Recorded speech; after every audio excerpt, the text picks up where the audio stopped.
जय श्री राधे फ्रेंड्स।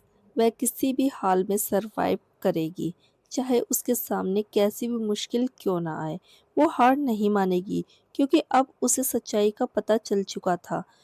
यहाँ से निकलने का कोई रास्ता नहीं था। उसके सामने सिर्फ एक ऐसा खेल था जिसमें उसे हर हाल में टिके रहना था।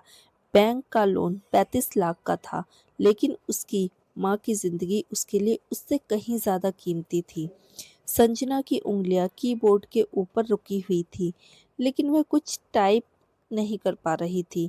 उसके हाथ इतने ज़्यादा काँप रहे थे कि उसे खुद समझ में नहीं आ रहा था कि वो क्या करे। सिर्फ 1 घंटे पहले विक्रम को मेन हॉल से घसीटकर बाहर ले जाया गया था।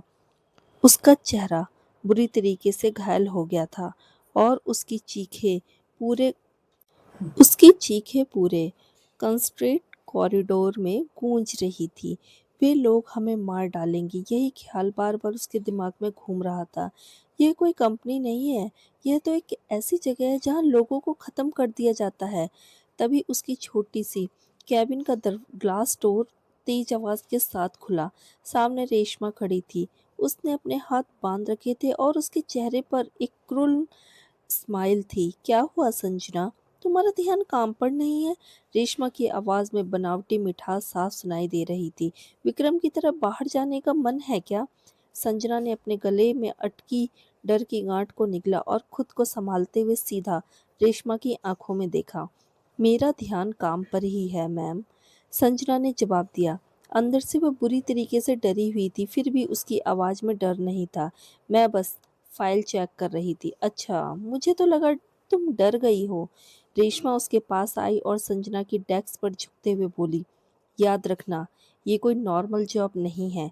यहाँ वही सरवाइव करेगा जो हमारे रूल्स फॉलो करेगा। तुम्हें क्या लगता है तुम डरकर यहाँ से भाग सकती हो? मुझे भागने की कोई जरूरत नहीं है, संजना ने जबड़ा कसते हुए कहा। मैं यहाँ जीतने आई हूँ। रेशमा जोर से हंसी। उसकी हंसी इतनी कड़वी थी कि पूरी छोटी सी कैबिन में गूंज उठी। जीतने आई हो? लेट्स सी तुम्हारा ये एटीट्यूड कितने दिन चलता है। इतना कहकर वह अपने हाई हील्स की आवाज के साथ बाहर चली गई। रेशमा के जाते ही कैबिन की ग्लास वॉल के सामने एक और परछाई गुजरी। वह अशोक था। एक पल के लिए रुका। ग्लास के उस पार उसकी डार्क आईज सीधे संजना की आंखों से मिली। उन आंखों में ना कोई वार्मथ थी और ना ही उस जेंटल इंसान की कोई झलक जिसने उसके पहले दिन उसकी मदद की थी। आखिर वह ऐसा क्यों कर रहा है? संजना का मन कर रहा था कि वो दौड़कर उसके पास जाए, उसका रास्ता रोके और पूछे कि आखिर वह उसके साथ ऐसा बिहेव क्यों कर रहा है, लेकिन अशोक ने बस अपनी नजरें फेर ली और चेहरे पर फिर वही कोल्ड प्रोफेशनल एक्सप्रेशंस ले आया। वह बिना कुछ कहे कॉरिडोर में आगे बढ़ गया। संजना बिल्कुल अकेली रह गई। वह अपनी चेयर पर पीछे झुक गई और दोनों हाथ से अपने चेहरे को ढक लिया। उसका शरीर अब थक चुका था, लेकिन उसके दिमाग में चल रहा डर उससे भी ज्यादा भारी था। उसे अपनी माँ गीता की याद आ गई। उसकी माँ दिल्ली में अपने छोटे से घर में अकेली थी और उसे इस बात का बिल्कुल भी अंदाजा नहीं था कि उनकी बेटी किस मुसीबत में फंस चुकी है। अगर संजना इस टूर्नामेंट में फेल हो गई, अगर उसे बाहर कर दिया गया, तो बैंक उनका घर अपने कब्जे में ले सकता था।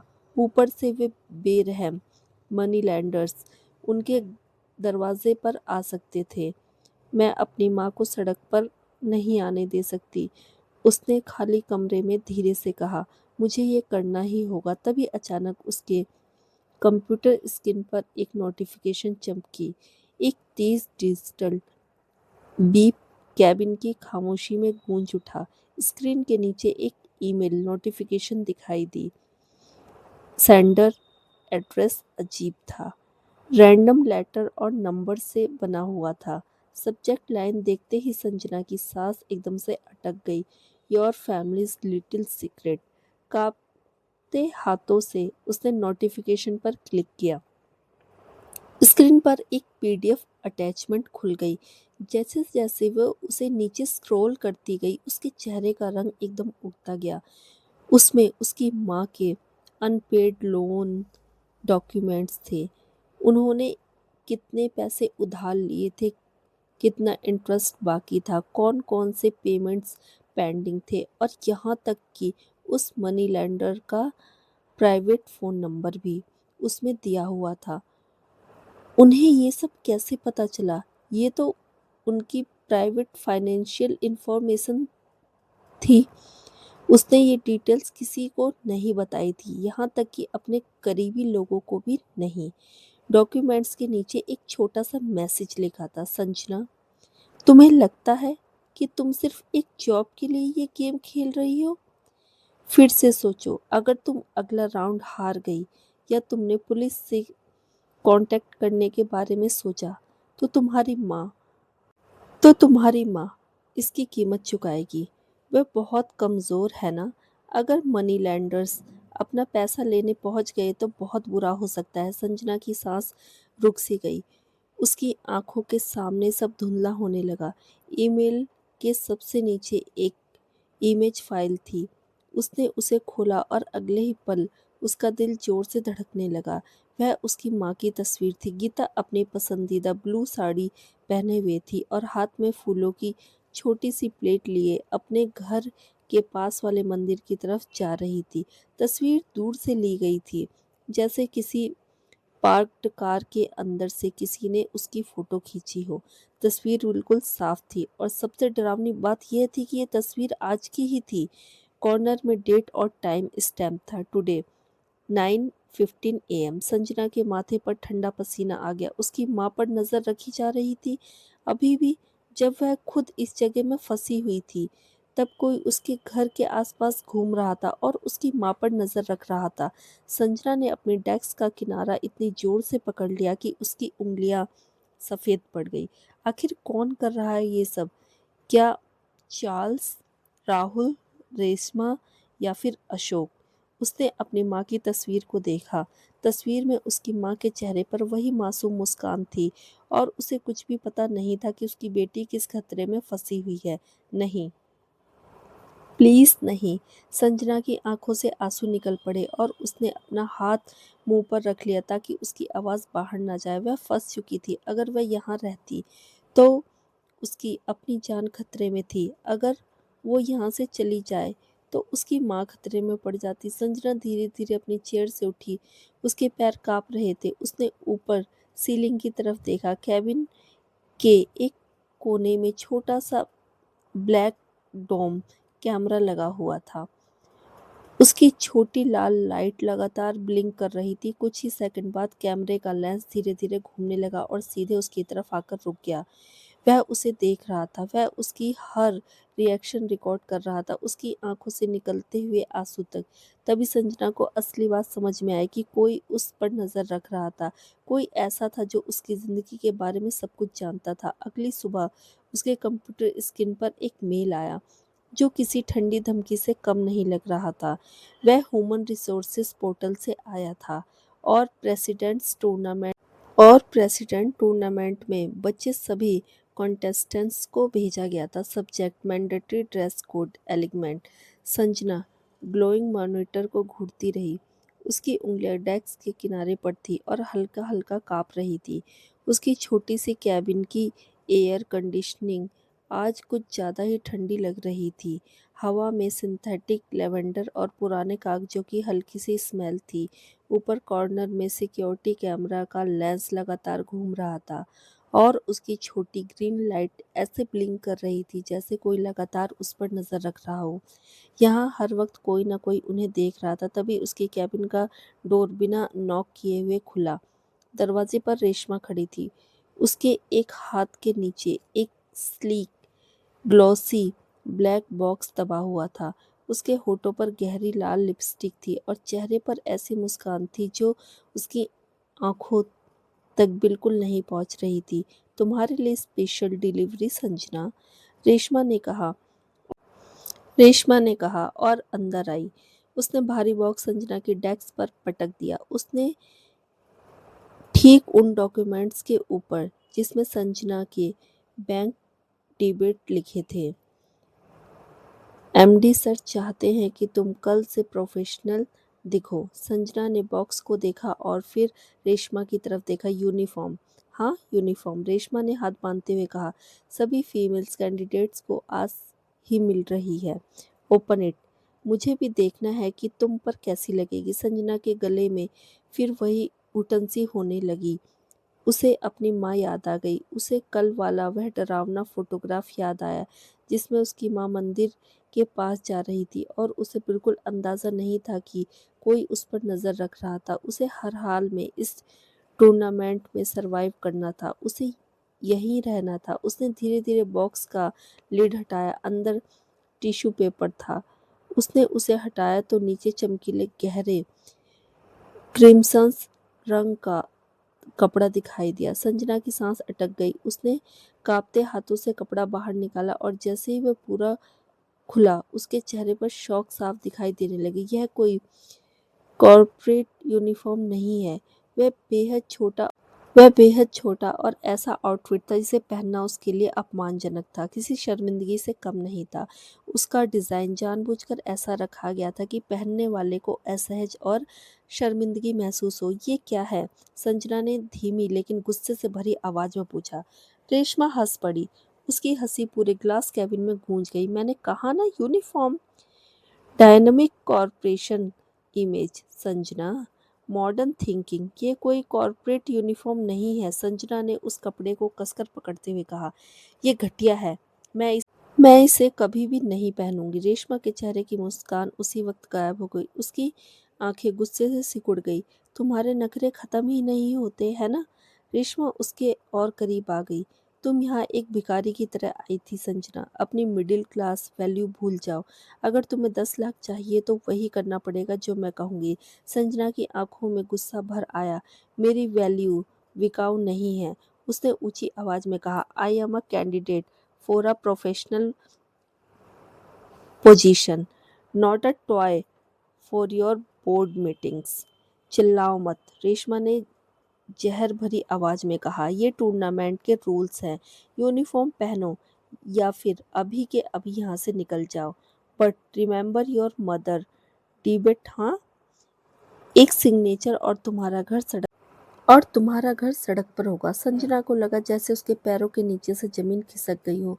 उसकी माँ, बैंक, घर, उसकी पूरी जिंदगी का बोझ एक साथ उसके सिर पर आ गया। वे तुम्हें तोड़ना चाहते हैं। वे चाहते हैं कि तुम उसके सामने घुटने टेक दो। रेशमा ने उसके हाथ से वह लाल ड्रेस झटके से वापस खींच ली। बाहर चलो, लेट्स सी कि बाकी ऑफिस को हमारी प्योर और इनोसेंट कैंडिडेट कैसी लगती है। इससे पहले कि संजना कुछ समझ पाती, रेशमा ड्रेस लेकर कैबिन से बाहर निकल गई और डोर खुला ही छोड़ दिया। वो सीधे मेन ऑफिस फ्लोर पर चली गई जहां पर दर्जनों एम्प्लॉयज अपने काम में लगे हुए थे। सुनो, ये सब लोग। रेशमा की आवाज़ पूरे फ्लोर पर गूंज उठी। हमारी नई कैंडिडेट्स को लगता है कि वह स्टैंडर्ड रूल्स के ऊपर हैं। सभी के सिर उनकी दूसरी तरफ घूम गए। कीबोर्ड की आवाज़ अचानक बंद हो गई और पूरा ऑफिस एकदम शांत हो गया। संजना भी धीरे धीरे अपने कैबिन से बाहर आई। उसका दिल इतनी तेज से धड़क रहा था जैसे सीने से बाहर आ जाएगा। उसे महसूस हो रहा था कि ऑफिस में मौजूद हर इंसान की नज़र उसी पर है। उसने बाकी फीमेल्स कैंडिडेट्स को देखा। कुछ ने घबराकर अपनी नज़रें नीचे कर ली, जबकि कुछ के चेहरे पर दबे हुए मजाक की झलक थी। तभी उसकी नज़र अशोक पर पड़ी।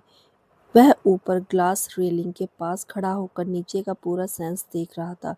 उसके चेहरे पर वही अनरीडनेबल कॉर्पोरेट एक्सप्रेशंस था और दोनों हाथ उसकी पॉकेट्स में थे। लेकिन संजना ने नोटिस किया कि उसका जबड़ा कस गया था। उसके शोल्डर्स में भी हल्का तनाव था। क्या तुम अब मेरी मदद करोगे अशोक, या फिर बाकी सबकी तरह सिर्फ तमाशा देखते रहोगे? अशोक अपनी जगह से नहीं हिला। उसने कुछ नहीं कहा। रेशमा ने लाल ड्रेस को अपने हाथ पर फैलाते हुए सबको दिखाया। संजना को लगता है कि वह कंपनी की ड्रेस कोड से ऊपर है। रेशमा ने ताना मारते हुए कहा, बताओ टीम, क्या हमें ऐसी स्टूबॉर्न लड़की को टॉलरेट करना चाहिए? पीछे से किसी आदमी की आवाज़ आई। बिल्कुल नहीं मैम, रूल्स आर रूल्स। कुछ लोग हंस दिए। संजना ऑफिस के बीचों बीच अकेली खड़ी थी। उसे ऐसा लग रहा था जैसे सबके सामने उसकी बेइज्जती की जा रही है और उसकी डिग्निटी को जानबूझकर कुचला जा रहा है। रेशमा आगे बढ़ी और वह लाल कपड़ा संजना की तरफ बढ़ाते हुए बोली, चलो अभी पहनकर दिखाओ। मुझे भी देखना है कि तुम कितनी प्रोफेशनल लगती हो। Show everyone how much you want this job. Sanjana ने कपड़े को देखा, फिर रेशमा के उस घमंडी चेहरे को देखा। उसके अंदर कई दिनों से जमा हुआ डर और गुस्सा अचानक टूट गया। उसके अंदर कहीं गहराई में उसके दादा की खोई हुई लेगेसी की यादें थी और उसी के साथ एक नई ताकत जाग उठी। वह विक्टिम नहीं थी, वह अपने हक की वारिस थी। संजना ने लाल ड्रेस अपने हाथ में लिया। एक पल के लिए रेशमा के चेहरे पर जीत की मुस्कान आ गई। उसे लगा कि उसने संजना को हरा दिया, लेकिन संजना ने वह ड्रेस पहना नहीं। उसने उसे मुट्ठी में दबाया और अचानक पूरी ताकत से रेशमा के चेहरे की तरफ फेंक दिया। भारी सीक्वेंस और उसका प्लास्टिक टैग रेशमा के गाल से टकराया और हल्की सी खरोंच आ गई। ड्रेस फर्श पर गिरकर एक तरफ मुड़ गया। पूरे ऑफिस में ऐसी खामोशी छा गई जैसे किसी ने सबकी आवाज़ छीन ली हो। कोई कुछ नहीं बोला। कीबोर्ड की आवाज़ तक बंद हो गई। ऊपर बालकनी पे खड़े अशोक ने धीरे धीरे अपने हाथ पॉकेट से बाहर निकाले। उसकी आंखों में साफ शौक था। वह नीचे हो रही इस डिफेंस को देखकर बिल्कुल स्थिर खड़ा था। रेशमा ने कुछ नहीं कहा। वह कुछ सेकंड तक वैसे ही खड़ी रही। फिर उसने धीरे से अपने गाल को छुआ। वहां एक छोटी सी लाल खरोच बन चुकी थी। उसकी आंखें सीधे संजना पर टिक गई। उन आंखों में अब सिर्फ गुस्सा था, ऐसा गुस्सा जो बता रहा था कि रेशमा इस बेइज्जती को इतनी आसानी से भूलने वाली नहीं थी। जिस थप्पड़ को उसे अभी तक नहीं पड़ा था, उसका दर्द भी संजना को अपने चेहरे पर महसूस हो रहा था। वह कॉरिडोर में बिल्कुल स्थिर खड़ी थी।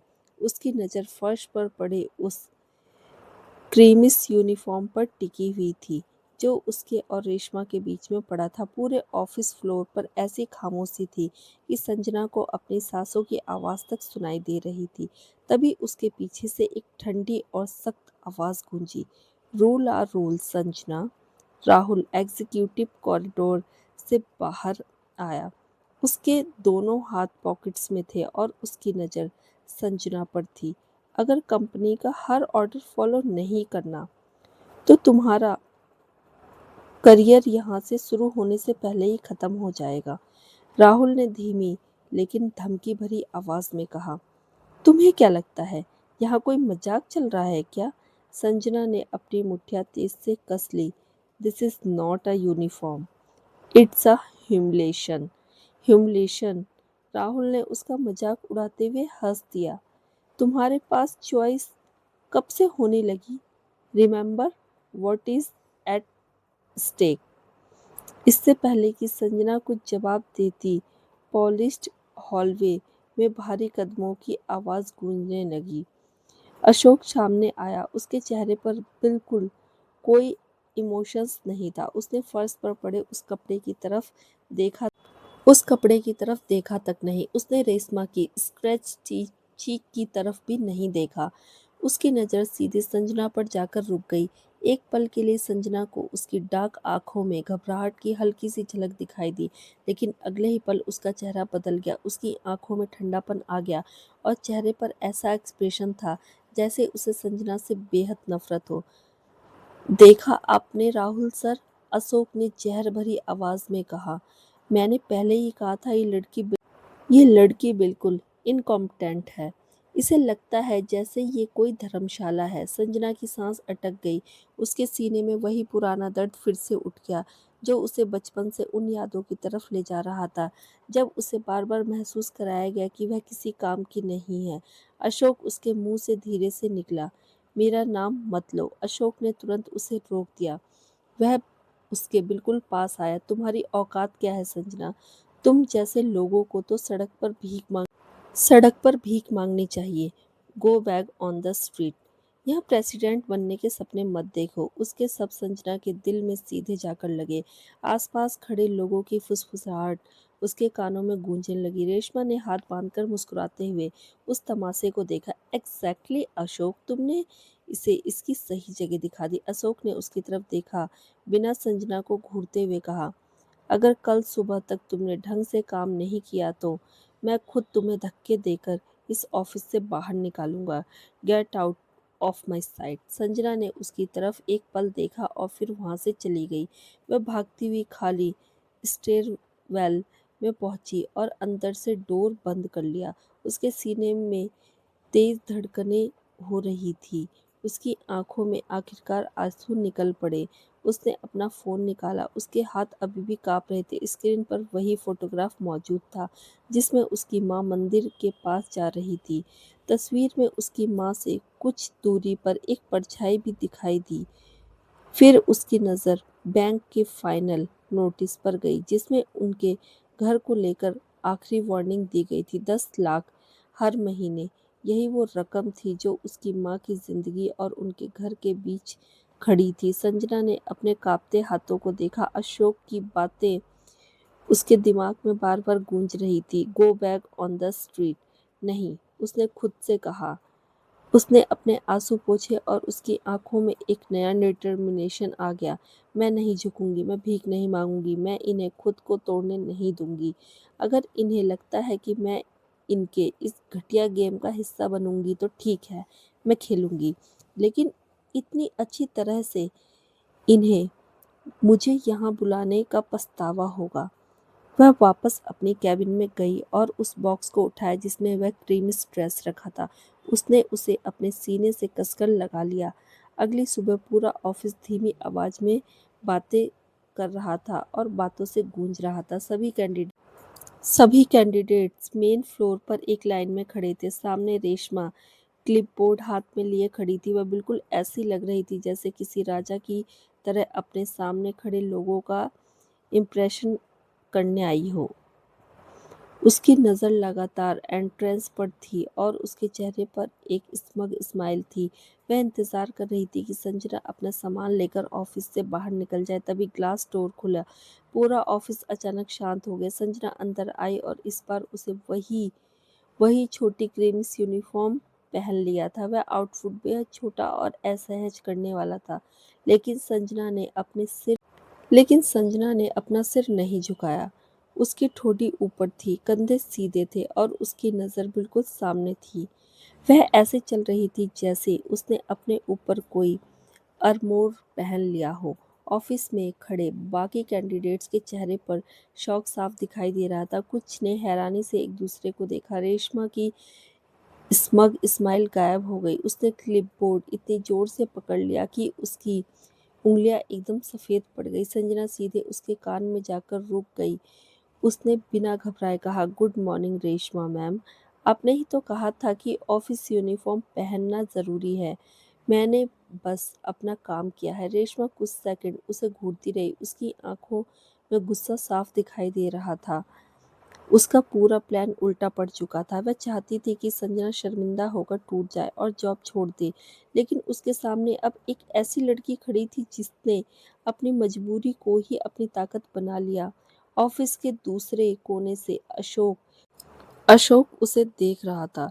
उसके दोनों हाथ पॉकेट्स में थे और उसकी उंगलियां अंदर ही अंदर कसकर बंद थी।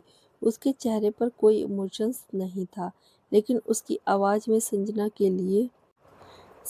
के लिए एडमायरेशंस और साथ ही एक गहरी चिंता साफ दिखाई दे रही थी। रेशमा ने धीरे धीरे संजना की तरफ कदम बढ़ाया। उसका चेहरा गुस्से से तना हुआ था। वह संजना के बिल्कुल पास आकर रुकी और धीमी आवाज में बोली, तुम तुम उसकी आवाज़ गुस्से से काँप रही थी। तुम्हें क्या लगता है ये पहनकर तुम जीत गए? ट्रेनिंग फ्लोर पर मौजूद हर नज़र उसे लगातार घूर रही थी। लाल रंग का वह कपड़ा उसे किसी बोझ जैसा महसूस हो रहा था। वह ऑफिस के बीचों बीच खड़ी थी और उसके आसपास मौजूद लोगों की फुसफुसाहट धीरे धीरे मजाक में बदल रही थी। कल इसी कपड़े को उसने रेशमा के मुंह पर फेंक दिया था, लेकिन आज वही कपड़े पहनकर उसे यहाँ खड़ा होना पड़ा था, क्योंकि उसकी माँ की जिंदगी और उसके घर का भविष्य इसी नौकरी पर टिका था। अगर वह यह मुकाबला हार जाती तो बैंक उनका घर छीन सकता था। आसपास बैठे कुछ लोग उनका मजाक उड़ाने लगे, देखो इसे, कल तो बड़ी संस्कारी बनने की एक्टिंग कर रही थी। दूसरे ने हंसते हुए कहा, अब क्या हुआ, पैसे के लिए सब कुछ करना पड़ता है। संजना ने अपने हाथ कसकर बंद कर लिए। नीचे मत नीचे मत देखना, अगर मैंने नजरें झुका ली तो ये लोग जीत जाएंगे। उसने अपना सिर ऊंचा रखा और सामने मौजूद एग्जीक्यूटिव लिफ्ट की तरफ देखने लगी। सभी एग्जीक्यूटिव विंग्स के भारी दरवाजे खुले। अशोक अपने ग्रे सूट से बाहर आया। उसके पीछे रेशमा भी थी। रेशमा ने संजना को उस हालत में देखा तो उसके चेहरे पर जीत वाली मुस्कान आ गई। देखा अशोक, रेशमा ने ताना मारते हुए कहा, मुझे तो लगा था कि ये भाग जाएगी, लेकिन आखिरकार इसे भी अपनी जरूरत समझ में आ गई। अशोक ने रेशमा की तरफ ध्यान नहीं दिया। उसकी नज़र सीधे संजना पर थी। उसके चेहरे पर अचानक सख्ती आ गई। कुछ पल के लिए उसकी आंखों में बेचैनी साफ नजर आई, लेकिन उसने तुरंत अपने भाव छिपा लिए। फिर वह आगे बढ़ा और सबके सामने संजना के पास जाकर रुक गया। संजना, अशोक की आवाज़ पूरे फ्लोर पर गूंजी, तुम्हें क्या लगा ये कोई फैशन शो चल रहा है? संजना के पेट में डर की एक गांठ सी बनने लगी। कल उसने सबके सामने उसे अपमानित किया था और आज भी उसे यही उम्मीद थी कि अशोक उसे सबके सामने नीचा दिखाएगा। सर, मैंने सब उसने इतना ही कहना शुरू किया। चुप रहो, अशोक ने उसकी बात काट दी। तुम्हें समझ ही नहीं आता कि यहाँ चल क्या रहा है? Do you think this is a joke? पीछे खड़ी रेशमा हल्का सा हंसने लगी। एग्जैक्टली अशोक, इसे अभी यहाँ से निकालो। She doesn't deserve to be here. Ashok ने उसकी तरफ देखे बिना कहा, I will handle this Reshma. उसकी आवाज़ अचानक बहुत गंभीर हो गई। ऑफिस में मौजूद लोग चुप हो गए। सबको लगा कि अब अशोक संजना को सबके सामने बुरी तरह डांटेगा या नौकरी से निकाल देगा। लेकिन तभी अशोक उसके पास आया और धीमी आवाज में बोला, बहुत हिम्मत है तुम में, हार मत मानना संजना, मैं तुम्हारे साथ हूँ। संजना की आंखों में हैरानी से फैल गई। मैं तुम्हारे साथ हूँ? यही आदमी कल उसे सबके सामने अपमानित कर रहा था और आज चुपके से उसका साथ देने की बात कर रहा है। वह कुछ समझ नहीं पा रही थी। अशोक ने बस हल्के से उसके हाथ पर भरोसा दिलाने वाला स्पर्श किया और फिर तुरंत पीछे हट गया। संजना उसे देखती रह गई। आखिर वह कर क्या रहा था? तभी रेशमा की तेज आवाज ने उस पल को तोड़ दिया। अशोक! रेशमा गुस्से में आगे बढ़ी। उसके चेहरे पर शक और जलन साफ दिखाई दे रही थी। तुम इसके साथ इतनी नरमी से क्यों बात कर रहे हो? अशोक धीरे से उसकी तरफ घूमा। उसके चेहरे पर तुरंत वही ठंडी बेरुखी वाली एक्सप्रेशन लौट आई। नरमी? उसने व्यंग से कहा। रेशमा, तुम पागल हो गई हो क्या? मैं तो बस इसे इसकी औकात समझा रहा था। रेशमा की आंखें संकरी हो गई। उसे अशोक की बात पर बिल्कुल भी भरोसा नहीं हुआ। वह उसके सामने आकर खड़ी हो गई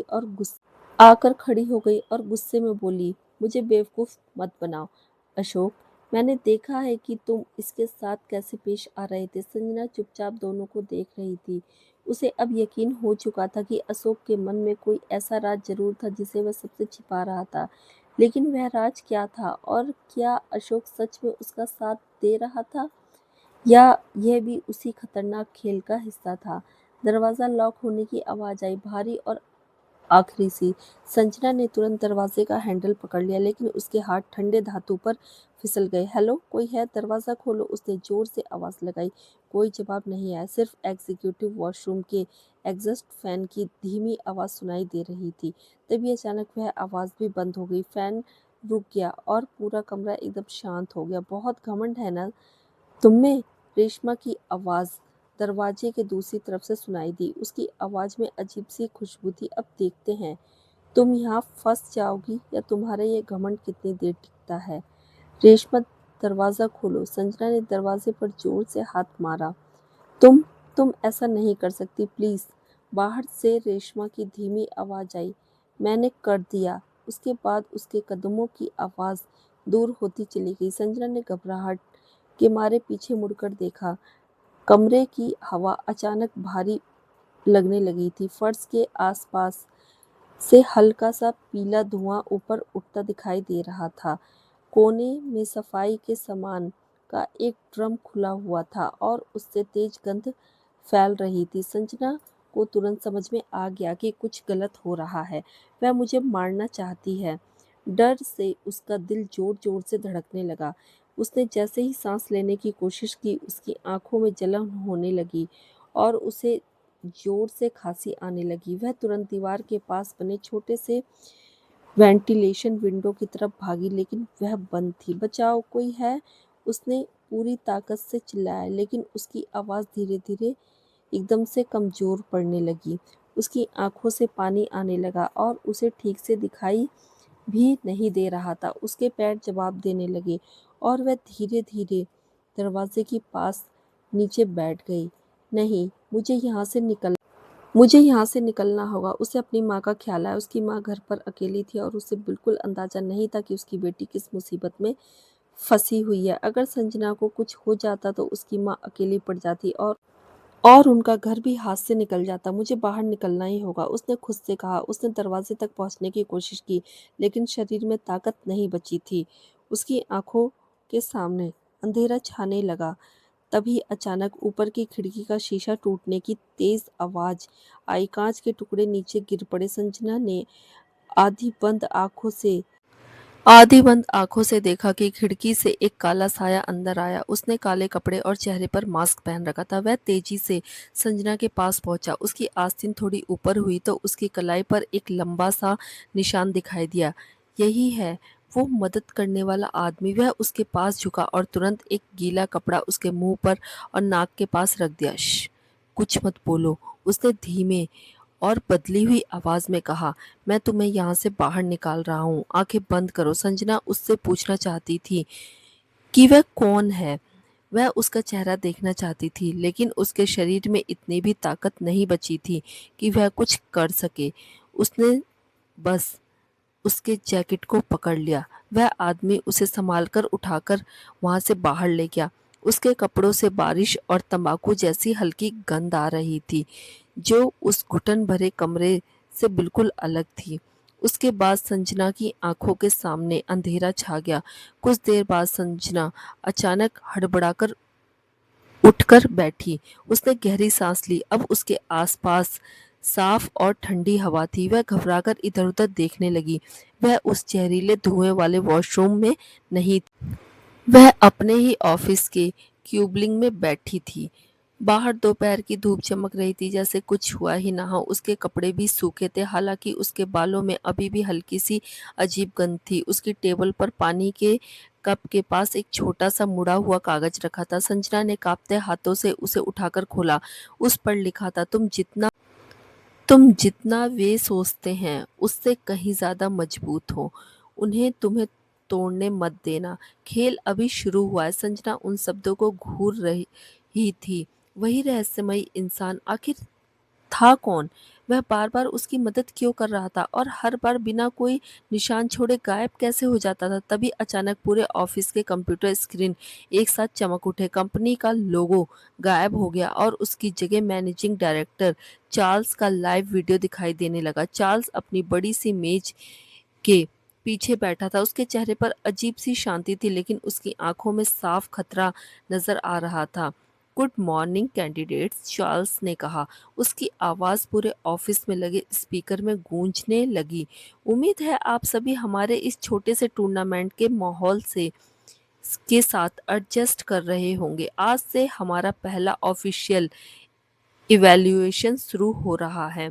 पूरा ऑफिस शांत हो गया। सबकी नज़र स्क्रीन पर टिक गई। चार्ल्स आगे बोला, हमारी कंपनी में हम सबसे ज़्यादा काबिलियत और मुश्किल समय में रास्ता निकालने की क्षमता को महत्व देते हैं, इसलिए इस ऑफिस फ्लोर पर 3 नीले बैज छिपाए गए हैं। शाम 6 बजे तक आपको उनमें से कोई एक बैज ढूंढकर एग्जीक्यूटिव बोर्डरूम में जमा करना होगा। वह थोड़ा आगे झुका और कैमरे की तरफ देखने लगा। अगर आप 6 बजे तक बैच नहीं ला पाए तो आपकी नौकरी तुरंत खत्म कर दी जाएगी और जैसा कि आप सभी जानते हैं जो लोग इस कंपनी को छोड़ते हैं वह अपने राज अपने साथ लेकर नहीं जाते। Happy hunting. स्क्रीन अचानक काली हो गई। कुछ सेकंड तक पूरे ऑफिस में कोई नहीं हिला। फिर अचानक अफरा-तफरी मच गई।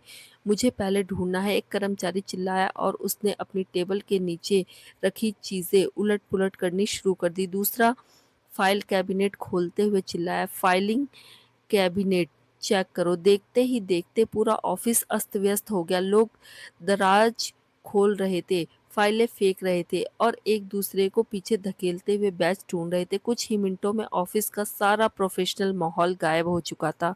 हर किसी को सिर्फ अपनी नौकरी बचाने की चिंता थी। संजना धीरे-धीरे अपनी कुर्सी से उठी। उसका शरीर अभी भी कमज़ोर था और उसे समझ में नहीं आ रहा था कि इतने बड़े ऑफ़िस में वह छोटा-सा नीला बैज कैसे ढूँढेगी? अगर वह असफल हुई तो उसे बाहर कर दिया जाएगा और यहाँ नौकरी से निकाले जाने का मतलब सिर्फ़ नौकरी खोना नहीं था। वह विक्रम का अंजाम अपनी आँखों से देख चुकी थी। उसने अपनी माँ को फ़ोन करने के लिए जेब से मोबाइल फ़ोन निकालने की कोशिश की। तभी उसकी उँगलियाँ एक तभी उसकी उँगलियाँ एक दूसरे कागज़ से टकराई। उसका दिल अचानक तेज़ धड़कने लगा। उसने वह कागज़ बाहर निकाला। उस पर जल्दबाजी में लिखा हुआ था, रेशमा के केबिन में जाओ। नीचे वाली शेल्फ पर रखी दूसरी किताब के अंदर देखो, लेकिन सावधान रहना, पकड़ी मत जाना। संजना ने तुरंत ऑफिस के दूसरे छोर पर बने रेशमा के खाली केबिन की तरफ देखा। वह समझ गई कि उसके सामने एक और जाल बिछाया गया है, लेकिन इस वक्त उसके पास कोई और रास्ता भी नहीं था। To be continue. हर हर महादेव दोस्तों।